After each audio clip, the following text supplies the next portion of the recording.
एक नगर में एक सन्यासी रहता था। वह नगर में भिक्षा मांगकर गुजारा करता था।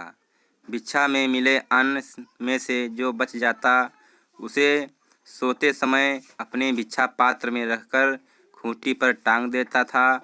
सवेरे वह इस बचे हुए अन्न को मंदिर में सफाई करने वालों में बांट देता था। एक दिन उस मंदिर में रहने वाले चूहों ने आकर अपने राजा से कहा, हे स्वामी, इस मंदिर का पुजारी रोज रात को बहुत सारे पकवान अपने भिक्षा पात्र में रखकर खूंटी पर टांग देता है। आप आहार के लिए व्यर्थ ही इधर उधर भटकते हैं। हम तो उस पकवान तक पहुंच नहीं पाते, किंतु आप तो समर्थ हैं। आप उस भोजन तक पहुंच सकते हैं। इस भिक्षा पात्र पर चढ़कर आप पकवान का आनंद लीजिए। आप चलेंगे तो हमें भी आसानी से पकवान का आनंद मिल जाएगा। यह सुनकर चूहों का राजा झुंड के साथ वहां जा पहुंचा जहां खूंटी पर भिक्षा पात्र टंगा था। वह एक ही छलांग में खूंटी पर टंगे भिक्षा पात्र पर जा चढ़ा। इसके बाद उसने पात्र में रखे स्वादिष्ट पकवान को नीचे गिरा दिया। सभी चूहों ने पेट भरकर पकवान खाया। राजा चूहे ने भी पेट भरकर भोजन किया। इस प्रकार वह हर रात अन्य चूहों को पकवान खिलाया करता और स्वयं भी खाता। सन्यासी अपनी ओर से पूरी तरह सावधान रहता और चूहों को भगाने की कोशिश करता, लेकिन जैसे ही उसे नींद आती, चूहों का राजा अपनी सेना लेकर पहुंच जाता और भिक्षा पात्र में रखे हुए भोजन को चट कर जाता। सन्यासी ने तंग आकर एक दिन भोजन की रक्षा करने के लिए नया ही उपाय किया। वह एक फटा हुआ बांस ले आया और सोते समय वह उसे जोर जोर से भिक्षा पात्र पर पटकता रहता।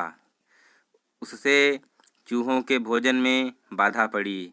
कितनी ही बार वे चोट के डर से बिना खाए ही भाग जाते। एक दिन सन्यासी का एक मित्र उसका मेहमान बनकर आया। रात को दोनों भोजन करके लेट गए। मित्र धार्मिक कथाएं सुनाने लगा, किंतु सन्यासी का मन चूहों को भगाने में लगा था। मेहमान मित्र ने देखा कि सन्यासी उसकी बात पर पूरा ध्यान नहीं दे रहा है। उसे क्रोध आ गया।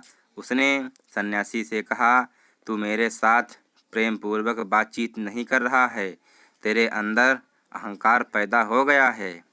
इस पर सन्यासी ने कहा, ऐसा मत कहो, तुम मेरे परम प्रिय मित्र हो, मैं तो चूहे को भगाने में लगा हुआ हूँ। वह बार बार उछलकर मेरे भिक्षा पात्र तक पहुँच जाता है। मित्र ने कहा, आश्चर्य है कि तुम एक चूहे को नहीं समझ पाए। यह चूहा अवश्य ही धन संपन्न है, इसे धन की ही गर्मी है। तुम्हें चूहे के आने जाने का मार्ग मालूम होगा। तुम्हारे पास जमीन खोदने का कोई औजार हो तो निकालो। सन्यासी ने कहा, मेरे पास लोहे की एक कुदाल है। दोनों मिलकर चूहे के बिल तक पहुंच गए और बिल खोदकर उसकी सारी धन दौलत निकाल लाए। सन्यासी के मित्र ने प्रसन्न होकर कहा, अब तुम निश्चय होकर सो। वह दुष्ट चूहा इस धन के बल पर ही इतनी ऊंची छलांग लगाया करता था।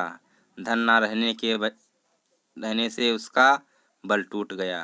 अब कोशिश करने पर भी वह तुम्हारे भिक्षा पात्र तक नहीं पहुंच पाएगा।